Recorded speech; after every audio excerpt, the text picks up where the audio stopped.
¿Alguno de ustedes sabe lo que es la telorrea o lo que es una fístula perioral? Ya toqué 4 pinceladas también en el tema de la anatomía. A continuación vamos a hablar de los dos términos. Pues bien, ¿qué es la telorrea? La telorrea es la secreción por el pezón, que es un motivo de consulta muy frecuente. De hecho, el 80% de las mujeres en algún momento de su vida han tenido una telorrea, que la prevalencia también es elevada. Y la mayoría de veces son benignas. O sea, cuando te viene una mujer y te dices que me sale líquido por el pezón, puedes estar en la mayoría de veces tranquila, como médico tú, y tranquilizar a la paciente. Pero, sin embargo, sí que es verdad que hay un 5% que puede acompañar lesiones de riesgo. Y por lo tanto, estas son las que tendremos que analizar por qué. Fisiológica lo es también. Puede haber una telorrea fisiológica. ¿Cuándo? Cuando hablamos de la lactancia y el puerperio. Es decir, obviamente en la lactancia tienes una secreción que es fisiológica y que estás amamantando, por lo tanto es normal. También puede ser que sea espontánea o provocada. Provocada cuando, por ejemplo, nosotros apretamos el pezón y estimulamos para que salga si hay algo ahí de secreción. La secreción es súper importante y de diferenciar, uno, si es uniorificial, o sea, si sale de un conducto o si sale de varios conductos, ¿vale? Y sobre todo también ver si hay una masa palpable. ¿Por qué? Porque si estamos hablando de una secreción de un conducto uniorificial con una masa palpable, la posibilidad de una neoplasia es de en torno al 3 al 6%. Y es muy importante una anamnesis. Hay que hacer una anamnesis importante. ¿De qué? De la topografía, es decir, unilateral, multiorificial, uniorificial o multiorificial de uno o varios orificios, unilateral de un pecho o bilateral de los dos pechos, que si obviamente es de los dos pechos pensamos que tiene un estímulo central que viene de más arriba, es decir, o un fármaco, un tumor hipofisario, algo que estimule de forma bilateral y que estimule a las dos glándulas mamarias. El aspecto también es muy importante, el color y la densidad, ver qué color es y qué densidad tiene. Y los síntomas, pues descartar que no tenga una tumoración palpable o otras lesiones asociadas, como un eczema. Vale, en los varones sí que, ojo, hay que tener más en cuenta que si eres varón y tienes una secreción del pezón, normalmente es patológica, hasta casi el 60% de los casos. Puede ser funcional cuando en la edad puberal, cuando hay una ectasia ductal, que quiere decir una dilatación de estos conductos que os había explicado que eran los conductos galactóforos que tenían esas dilataciones al final del pezón, si hay una dilatación en todo el trayecto del conducto se llama ectasia ductal. Entonces esto puede ser funcional en la edad puberal, como digo, similar a lo que es una ginecomastia, que ya os explican qué es la ginecomastia en otra clase, y sin alteración endocrina. Entonces, la proporción de cáncer de mama en pacientes con telorrea es mayor en hombres en comparación a mujeres. O sea que, ojo, si viene un hombre a vuestra consulta y os dice que tiene secreción por el pezón y ya si encima tiene telorrea pero con sangre que se llama telorragia, entonces ya hay que hacer pruebas complementarias. Vale, pues ¿cuándo nos vamos a preocupar? Cuando esta telorrea sea espontánea, es decir, he manchado el sujetador, pero hoy, mañana y pasado y cada día mancho el sujetador. Es persistente, exacto, cada día. Cuando es intermitente en algunas ocasiones también, sobre todo si es telorrea intermitente. Hay que estar pendiente también si es uniorificial. Hemos dicho que cuando es de un orificio es además más sospechosa. Si es hemorrágica seguro también. Si es serosanguinolenta también, es decir, siempre que haya algo de contenido de sangre. Si es acuosa, dicen, como cristal de roca, también se asocia a neoplasias a veces. Bueno, esto hay que tenerlo en cuenta. Y también si hay un nódulo. O sea, por todos estos aspectos, ojo, hay que hacer más pruebas y pensar que igual hay algún cáncer o algún papiloma o alguna lesión subyacente que nos esté explicando esta telorragia o telorrea, mejor dicho. Pues bien, ¿qué algoritmo seguiremos? Vamos a ver, una paciente que te viene a consultas con una telorrea, vamos a hacer siempre lo que es la anamnesis, siempre una historia clínica completa. Historia clínica y exploración física, siempre. Si vemos que realmente con las exploraciones, después de la anamnesis, la exploración física, seguimos analizando y hacemos una prueba de imagen, si la prueba de imagen obviamente no es normal, para el cirujano. Si la prueba de imagen es normal, vamos a seguir analizando.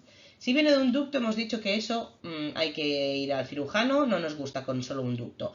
Si viene de varios ductos, hay que ver. Si es sangre, lo mismo. La sangre que venga de un ducto no nos gusta, por lo tanto, al cirujano. Si no es sangre, pues entonces iremos a descartar otras causas de esta secreción multiorificial. Esto es importante. Estos tres casos, alteración imagen, ductos uniorificial y además sangre, estas tres cosas, siempre el cirujano. Si seguimos este algoritmo de qué hacemos en el caso de una secreción por el pezón, vemos que tenemos que hacer esta anamnesis y esta exploración siempre, ¿no? Y ver si es fisiológica esta secreción o es patológica. Vamos a ver en el caso de fisiológica. Fisiológica, hemos dicho que diferentes causas, tanto endocrinas como por ejemplo una elevación de la TSH, una elevación de prolactina, esto nos puede hacer una secreción, una telorrea.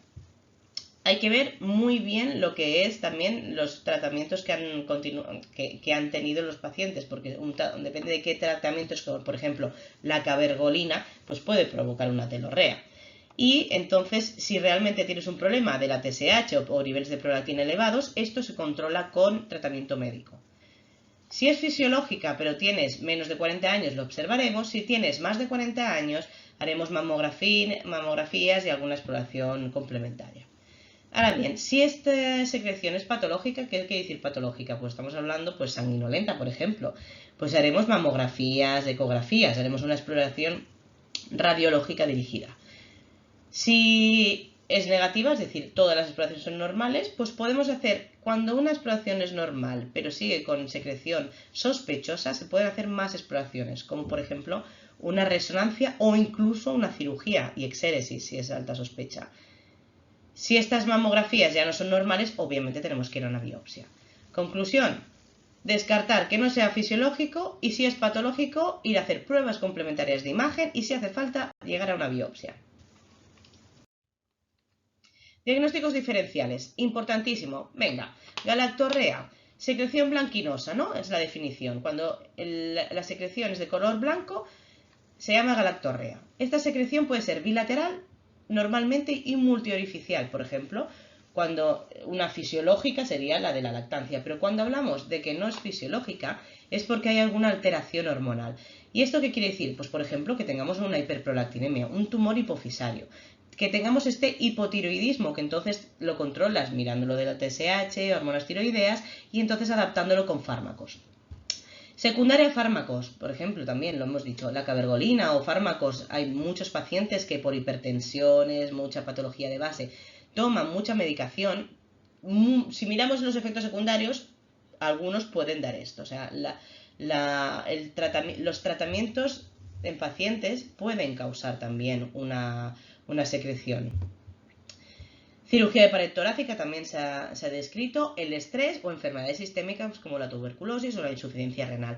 Todo esto puede dar una secreción blanquecina, lo que se llama galactorrea, que suele ser bilateral y uniorificial, como veis en esta imagen. Lactasia ductal, esta dilatación de los conductos que os he dicho, ¿qué suele ser? ¿Qué color? ¿Cómo suele ser este color? Suele ser verdoso, oscuro, así como un marrón. Por lo tanto, seguramente sea la consulta, o sea, la visita más frecuente. Es decir, viene una señora a consultas y te dice, es que me ha salido un color como verdoso por el pezón. Tú ya puedes decir, bueno, tranquila. La mayoría de veces eso es una lactasia ductal, quiere decir que se dilata el conducto, sobre todo con el paso de los años, se acumula contenido y de vez en cuando se expulsa ese contenido. Puede ser uni o bilateral. Y es esta imagen de aquí, esta secreción así, verdosita, puede ser más espesa, menos espesa. Esto no es patológico, esto es indicativo de una lactasia ductal. Ahora bien, ¿cuándo vamos a sospechar de un papiloma intraductal o de un tumor? Cuando la secreción es hemática o plasmática. Plasmática hemos dicho lo que era el agua de cristal de roca, transparente completo. Aquí sí que hay que asustarnos. O sea, blanco, galactorrea, no. Ya hemos visto las causas. Ectasia ductal, que es marrón, verde, oscuro, tampoco preocuparnos. Papiloma intraductal en neoplasias, ojo, porque suelen ser hemáticas o plasmáticas. Y aquí sí que hay que hacer cosas. Aquí vemos que la secreción hemática, como esta, que es sangre, tiene un 10% de malignidad.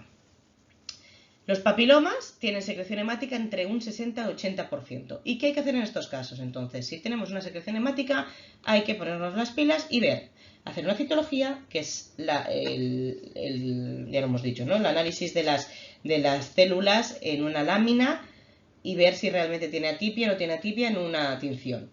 Las mamografías, las ecografías, con sus especificidades y sensibilidades determinadas. La galactografía, que es la que nos va a ver todo el conducto con un contraste radiopaco y con una mamografía. Y veremos en esa galactografía si hay un stop, un contenido denso, cualquier estructura. Y la ductoscopia, que la ductoscopia lo que hace es meterse por los conductos y podemos ver específicamente. La ductoscopia es muy poco frecuente hacerlo porque no está en todos los hospitales, ni mucho menos. Y de hecho necesitas unos materiales que miden 3 milímetros, porque es lo que mide un conducto. Pero no solo sirve diagnóstico, sino también terapéutico. Como exploraciones complementarias es muy importante hacer una analítica. Y hemos dicho que hay que hacer un despistaje de lo que es la hiperprolactinemia porque es una de las causas de una secreción, por ejemplo, multiorificial y bilateral. Y también descartar afectaciones a nivel de la glándula tiroides. Cuando hacemos la citología, ¿qué era? Es coger esta secreción del pezón, sea como sea, en la consulta la ponemos, eso depende del hospital, porque a veces se tiene que poner una jeringa y a veces se tiene que poner directamente ya en una lámina de cristal para hacer la tinción en anatomía. Entonces, esa citología es el análisis de esas células, de esa secreción que hay del pezón. Se hace una tinción, los patólogos la analizan y entonces pueden ver el contenido que hay, si es un contenido quístico, si hay un contenido de células papilares y esas células papilares, si esas células papilares tienen alguna atipia o no, ya te lo pueden decir. Y te pueden decir, mira, esta secreción que me has enviado es compatible con una secreción de un papiloma que además tiene atipia. Pues entonces tú ya puedes ir a buscar cuál es el conducto que tiene esta secreción con atipia y obviamente operarlo, porque allí hay un papiloma con atipia. O incluso te pueden decir que hay alguna célula que ya tiene más que atipia y puede ser ya indicativo de neoplasia. La sensibilidad de la citología no es muy alta, tenemos que saber que es del 55% y tiene una especificidad del 66%, pero es útil, es una prueba no invasiva que es útil en la consulta, que no te cuesta nada coger una muestra. Y que si sale positiva, pues te ayuda bastante. También vemos, como hemos dicho, que esta citología puede ser positiva. Ya vemos estas imágenes que son típicas de carcinomas ductales, que ya no nos gustan, células atípicas con atipia también, y indicativos de que de base puede haber una neoplasia, ¿no? Esto es un carcinoma ductal. ¿Qué pruebas de imagen tenemos que hacer? Pues mamografía y ecografía, ¿no? La mamografía sería la primera prueba para descartar si tenemos carcinomas in situ, porque sabemos que los carcinomas in situ empiezan en el conducto, o otras lesiones, por ejemplo, algún nódulo en la mamografía. Esta es la prueba, estos son los valores de sensibilidad, especificidades de la mamografía. Entonces, en casos, si tienes más de 30 años te la recomiendan, si tienen menos de 30, obviamente la mamografía sabéis que es menos sensible. Y la ecografía sí que es una prueba bastante útil, tiene una sensibilidad del 97%. ¿Y por qué? Porque estamos hablando de telorrea, de secreciones que son líquidos, y la ecografía ve muy bien los líquidos y las dilataciones y los contenidos que tienen contenido líquido, ¿no? No ven bien el aire, pero sí los líquidos. Y entonces puede ver estas dilataciones de los conductos, incluso puede ver, como en esta imagen, donde se ve un papiloma que cuelga del conducto. O sea que realmente, si eres un buen ecografista, puedes ver mucha patología dentro de los ductos, o incluso puedes ver, como en este conducto, que hay un contenido aquí denso. Este contenido denso puede ser también un papiloma, puede ser un contenido de, por ejemplo, secreción o hemática, o secreción de, por ejemplo, las fumadoras que tienen contenido de la nicotina tienen dilatación de los ductos más contenido de la nicotina, que es tóxico, se acumula y eso lo puedes ver en las imágenes de la ecografía, un ducto con contenido denso en su interior. La galactografía es la prueba que inyectas a través del pezón un contraste radiopaco, haces una mamografía y puedes ver todo el árbol de los conductos galactóforos que os comenté.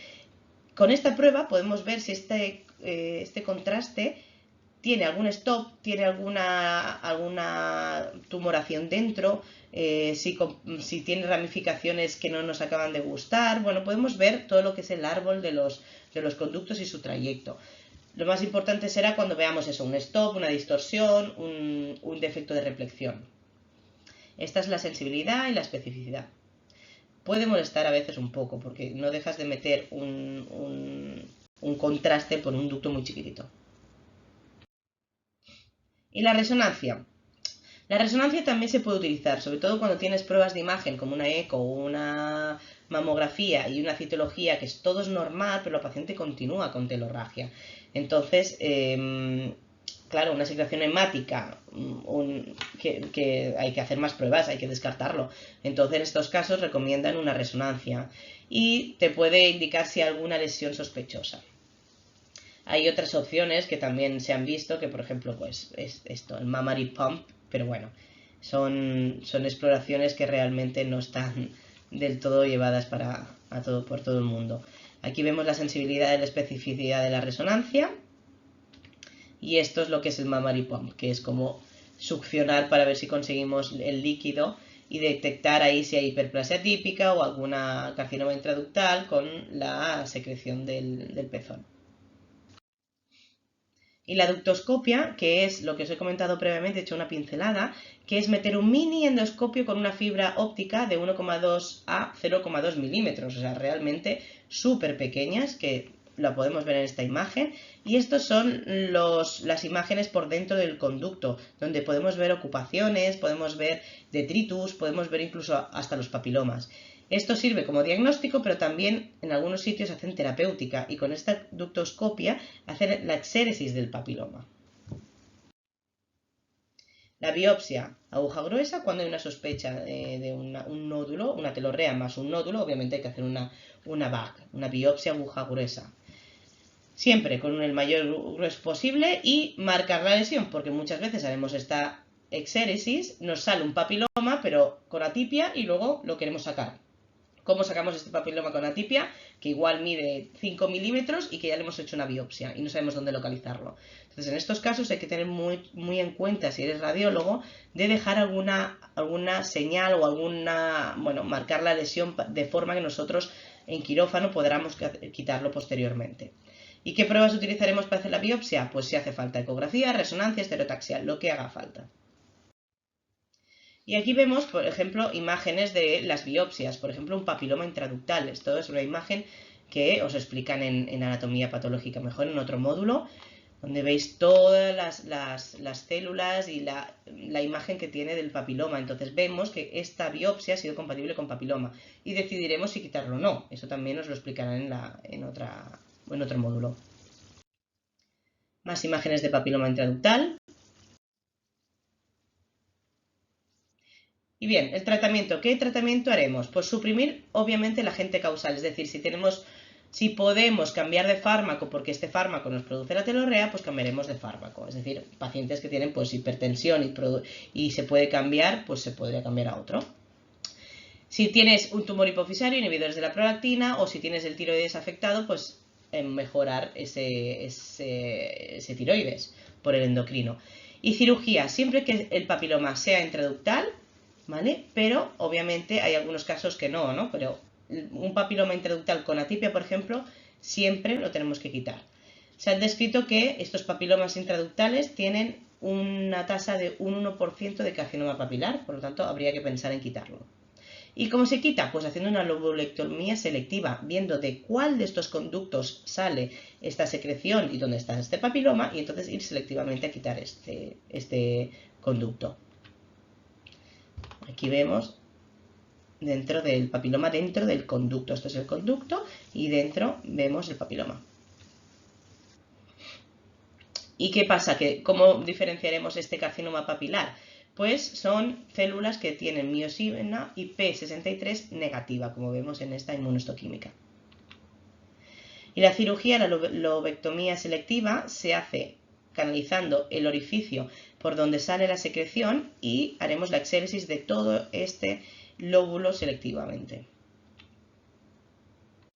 En esta imagen podemos ver imágenes de ejemplos de biopsias de carcinomas papilares, o sea que es una entidad que, ojo, hay que tenerlo en cuenta, también existe. Menos frecuente, pero esto seguro se tiene que operar. Vamos a hablar ya de las fístulas. ¿Qué son las fístulas? Las fístulas son síndromes inflamatorios que se llaman retroalveolares, veréis en muchos sitios, inflamación retroalveolar, que tienden a fistulizar en esta zona periareolar. Es la zona esta que os comenté que era sensible porque había la transición entre la areola y el resto de la piel de la glándula mamaria.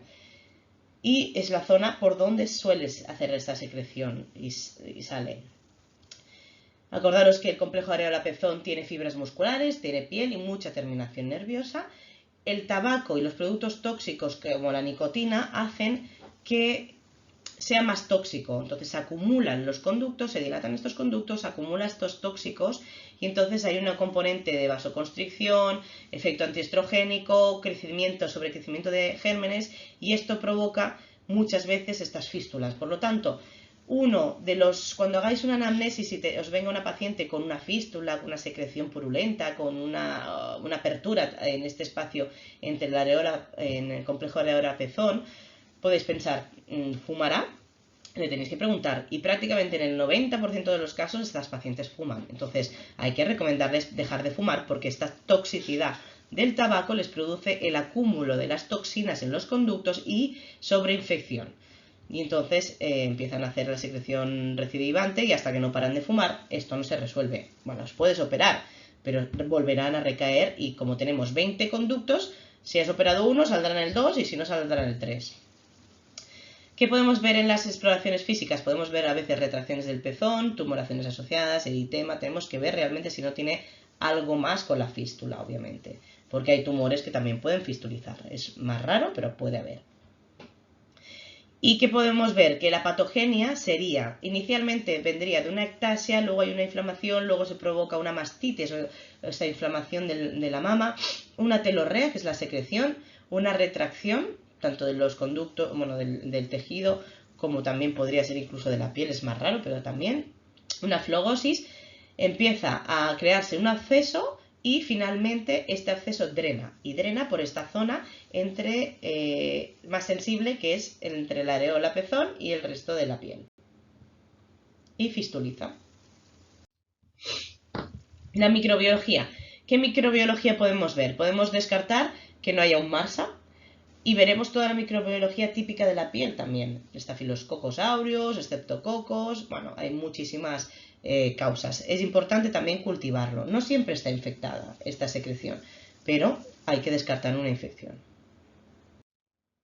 Y estas son las imágenes de esta zona más sensible entre esta es todo el areola, pezón, areola, y esta zona de transición que veis aquí es que se está empezando a hinchar, ya ha hecho la secreción purulenta. Esto blanco no quiere decir que esté infectado, muchas veces es estéril, pero se acumulan las toxinas, lo que hemos explicado, la dilatación ductal, la toxina, y finalmente hace una secreción ¿por dónde? Pues la zona más débil, que es esta zona de transición. Hay que hacer una citología y ver si realmente el cultivo es positivo o no. ¿Cómo queda? A lo largo del tiempo, pues queda esta fístula. Se seca, se cura, vuelve a salir y se llama enfermedad fistulizante recidivante. ¿Por qué? Porque igual que se cura, vuelve a salir de nuevo. Sobre todo si tienes el estímulo que lo perpetúa, que el estímulo que lo perpetúa es el tabaco. A veces, si dejan de fumar, esto se cierra, se cicatriza y no vuelve a molestar. Pero como veis, la retracción a veces del pezón queda como una zona crónica con esta fístula, que o hacemos una cirugía de exéresis o esto persiste, se vuelve a infectar y demás. ¿Qué tratamiento inicialmente en el caso de las fístulas? Pues, fístulas periareolares. Médico, antibióticos, el más típico es el Aumentine, como me decían a mí, Aumentine que va de cine, sigue siendo uno de los tratamientos más utilizados. otros eritromicina, metronidazol, siempre clindamicina también es muy bueno, siempre tratando lo que son los bacilos gram negativos y también los anaerobios, que a veces hay anaerobios en esta zona. Si realmente con el tratamiento médico no hay suficiente, podemos llegar o incluso en una fase aguda una cirugía o una fase crónica, depende, ¿no? En la fase aguda haremos un desbridamiento, se puede hacer un desbridamiento o con punción-aspiración cada 2-3 días, añadiendo antibiótico, o directamente hacer una sección en la zona periareolar por donde drena y limpiarlo muy bien y sacarlo, que a veces se puede dejar incluso un drenaje para ir limpiando, mantener el orificio abierto y dejarlo muy limpio para que cicatrice por segunda intención. Y en la fase crónica, cuando ya tenemos esta fístula crónica en estas pacientes que además no dejan de fumar y se vuelve a infectar y cada 2 meses la tenemos en la consulta y ya son como nuestras mejores amigas, pues decidir en este momento ya hacer una cirugía y hacer una exéresis de todo este trayecto fistuloso. ¿Cómo se hace esta exéresis? Pues se hace una canalización del trayecto fistuloso, lo podemos hacer con muchas cosas, un estilete, hay diferentes métodos de hacerlo, y entonces tienes que eliminarlo, o sea, no puedes hacer una fistulotomía, que es cortarlo y ya está, no se puede, porque todo este tejido queda inflamado, cicatriza mal, entonces cicatrizará y volverá a salir la fístula. Entonces normalmente se tiene que hacer una fistulectomía, es decir, quitar todo este trayecto desde el pezón hasta el orificio de salida. Estos son conductos que están dañados, que ya el funcionamiento no es bueno, o sea, está anulado todo este trayecto y ya drena por el complejo areola-pezón, por el límite, y hay que hacer una exéresis. Hacemos una exéresis y cerrarlo o no cerrarlo, depende. O sea, hay autores que les gusta dejarlo abierto y que cierre por segunda intención para evitar infecciones y sobreinfección del mismo y quedará una cicatriz ahí. O cerrarlo por planos con más profundidad, incluso cerrarlo del todo, sabiendo que pues, en muchos casos puede volver a infectar, porque son zonas sucias que ya las operas y no están en sus mejores condiciones, ya la operas con algo de inflamación o de infección muchas veces. Entonces lo puedes cerrar y tener cuidado de que vaya cicatrizando y que finalmente ya le has hecho la exéresis. Por eso es muy importante decirles que si una de las causas de estas enfermedades fistulizantes crónicas periareolares es el tabaco, que dejen de fumar, porque si no, hoy lo haremos aquí, al siguiente día lo haremos en otra zona y como las agujas del reloj, se localizan en las 12, a la 1, a las 2, a las 3 y acabará pues multioperada. Incluso hay pacientes que tienen que ir a una mastectomía por esta enfermedad fistulizante recidivante. Por lo tanto, como conclusión, en las telorreas, anamnesis, exploraciones complementarias y realmente en signos de alarma ir a buscar lo que tengas de sospecha y luego llevar a la cirugía en el caso que necesite una exéresis. En el caso de la enfermedad fistulizante o recidivante, ver muy bien las causas de esta enfermedad fistulizante, si es del tabaco, hablar con la paciente, intentar que deje de fumar y quitar este estímulo para evitar muchas cirugías. Tratar la fase aguda con antibióticos, punciones, drenajes o incluso una cirugía. Y en la fase crónica, si hace falta, pues también habrá que llevarlas a quirófano. Espero os haya quedado claro y si no, las dudas en el apartado de dudas al profesor.